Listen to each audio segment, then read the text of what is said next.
Hey y'all, quick little garden project here. This is specifically for the raised bed area.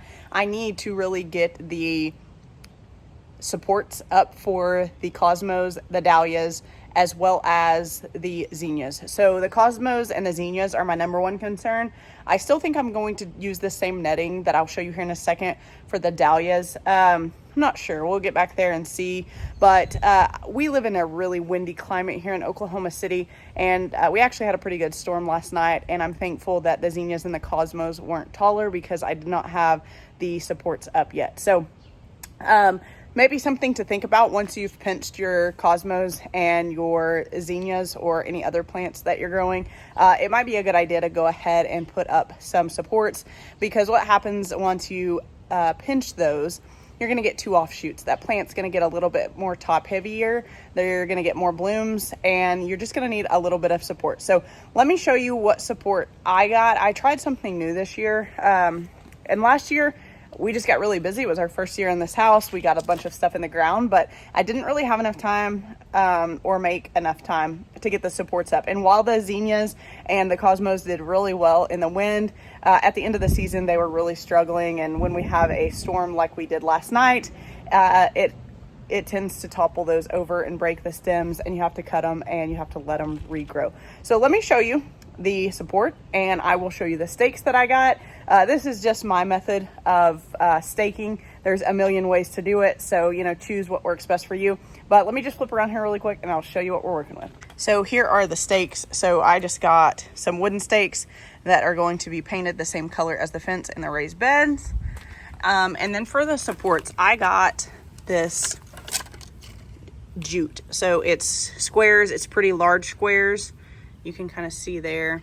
That way I don't need quite as much of it. And I'm going to try to get all of the stakes in and then get this cut and stapled to the stakes, but I'm not sure if I'm going to be able to do it without Tommy. I might need an extra set of hands. So why don't we go ahead and at least get these stakes painted, and then I will get them back there in the raised bed, and then I'll attempt to get that netting on by myself. But let me actually take you back here.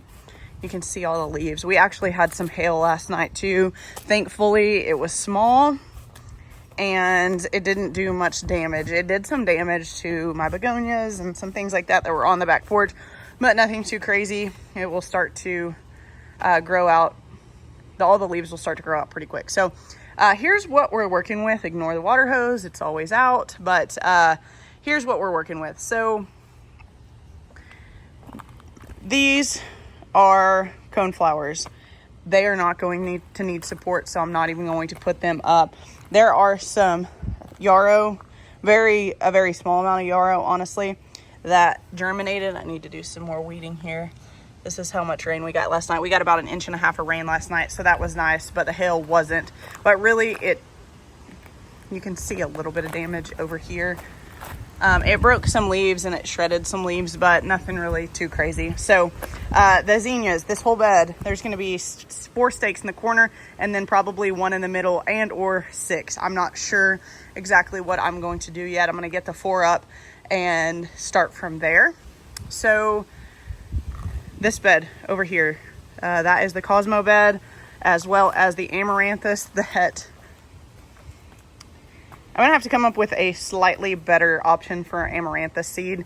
Amaranthus seed is so tiny, and I'm sure the wind and me watering blew all the Amaranthus around. So there's Amaranthus in quite a few places, but I'm just gonna let it go for it, kind of where it's at, because I don't want to damage any of Cosmos digging them up, because they're kind of interspersed in there. You can see there's one right there. But this bed is definitely going to need some support. That's some phlox back there. That's why I haven't removed that when I weeded the other day. So why don't we just go back up to the front, and I will get started painting those, and then we can come back here and work on some of this.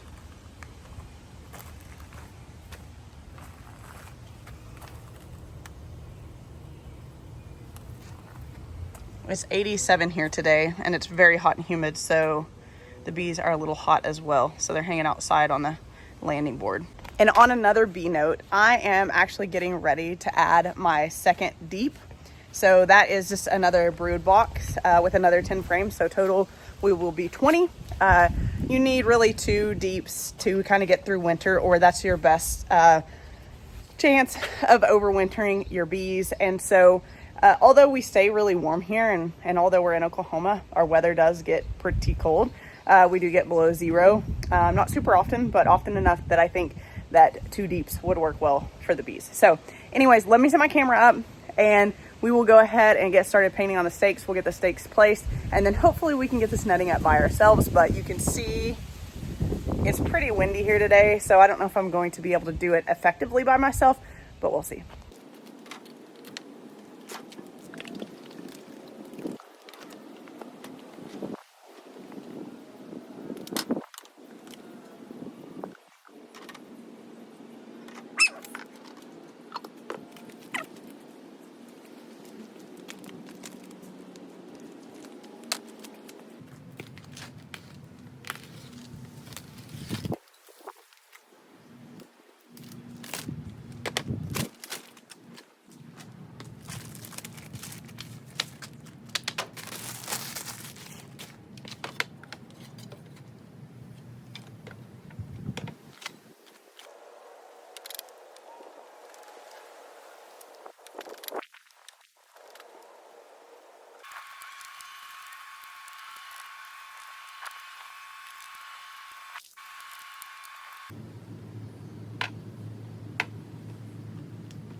All right, so we are going to let those dry. I'm gonna go in for about 30 minutes and we'll come back out and we'll get the stakes in the ground.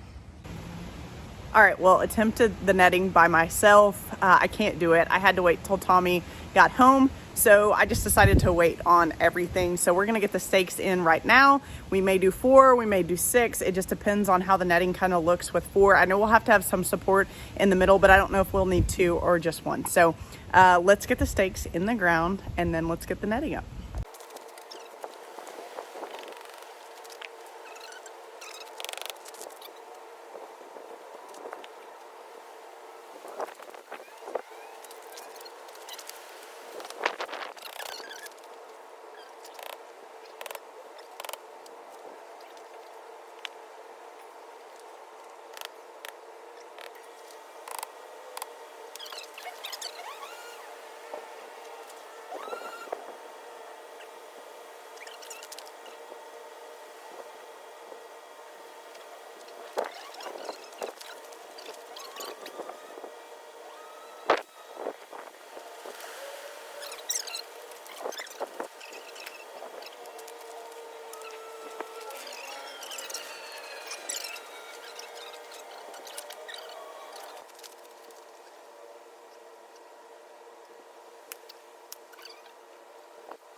All right, so we ended up using 6 so that we could get the netting spaced evenly across the entire bed.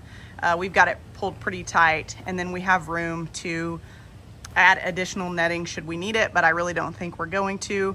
The netting is about 11 inches high, and these typically get anywhere from 24 to 36 inches tall, so that netting should be good for both varieties. And then since we did 6, we're just going to move over to the amaranthus and the Cosmo bed that's over there by the fence, and we're going to do that one, and then we will see. I can go get some more stakes. I don't know, I might stake the dahlias individually. I'm just not sure yet. So anyway, let's just get the amaranthus and the Cosmo bed over there done.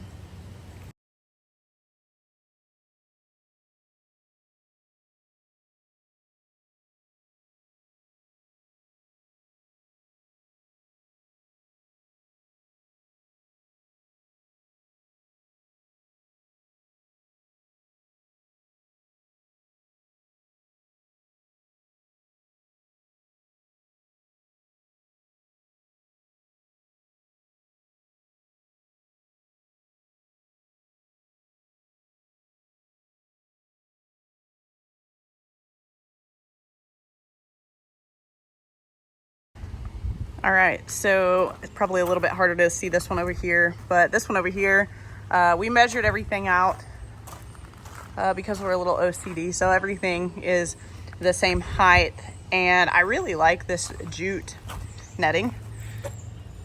It's really nice. So that is the final result, and I do like the stakes that are painted. It looks a little more uniform and cohesive, at least for now.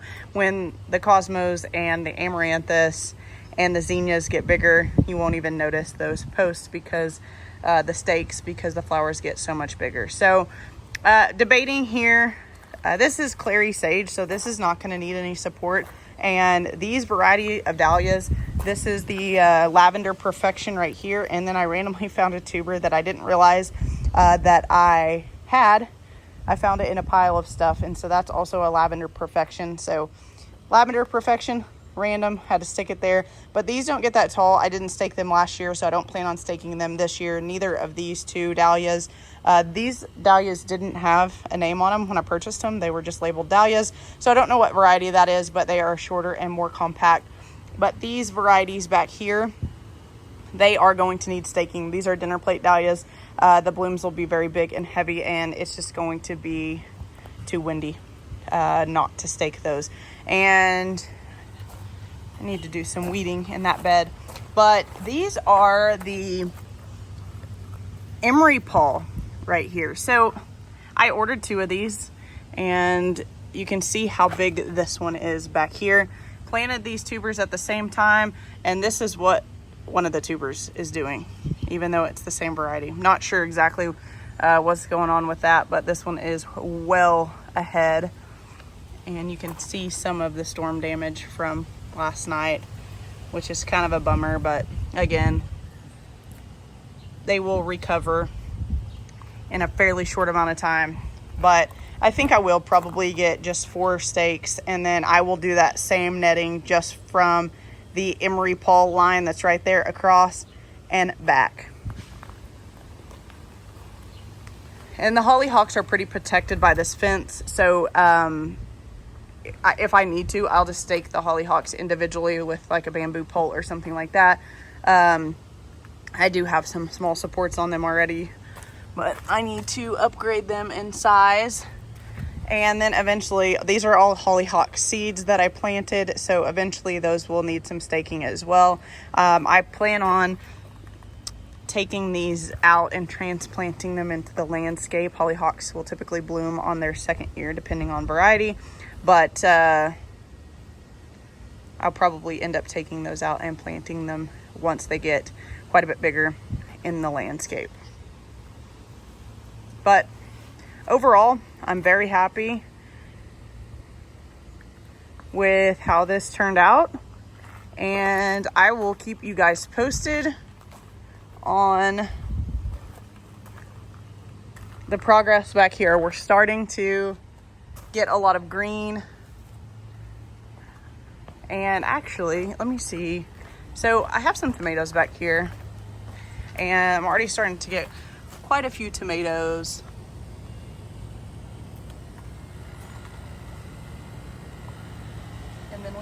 small ones back there. But I need to put some bags on these tomatoes. So I really don't have many problems with squirrels back here, like digging in the beds or anything like that. But what I do have a problem with is either the birds or the squirrels eating the tomatoes. So let me find the tomato bags and I'll show you those in this same video. In case you have that same problem, you might snag some of them off Amazon. They're really cheap and they're very effective. Okay, so I'm gonna film these bags back here because as you can see, those tomatoes, oops, I just hit my camera. The tomatoes are getting a lot of sun right now and it will be a very harsh image. So these are the bags and they are green and I don't love that they're green. They do sell them in white. When I went to purchase them last year, this is one of the bigger sizes. I bet this is, I don't know, 10 by 12 maybe, somewhere around there. But they do sell different sizes. And so when I went to order the bigger size, they were out of white and I just needed them. Again, these are very cheap. They protect your tomatoes. And if you have an issue with wildlife getting into your vegetables, maybe something to think about. And so what I'm gonna do is I'm just gonna slip this bag over multiple tomatoes and tighten it with the drawstring.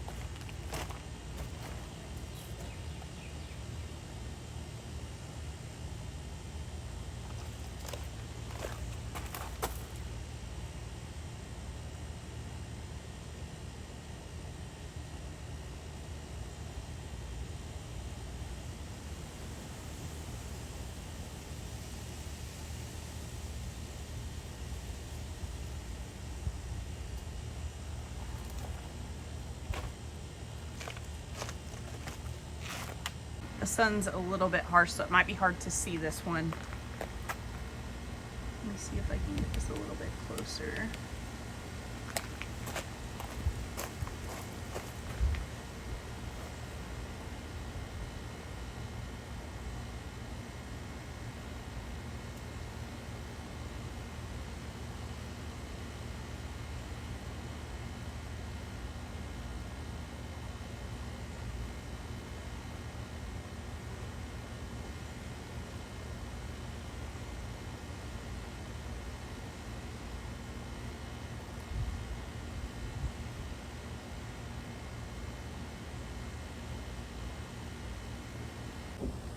Okay, so these other two, the other two end tomatoes, I'm going to do the exact same way.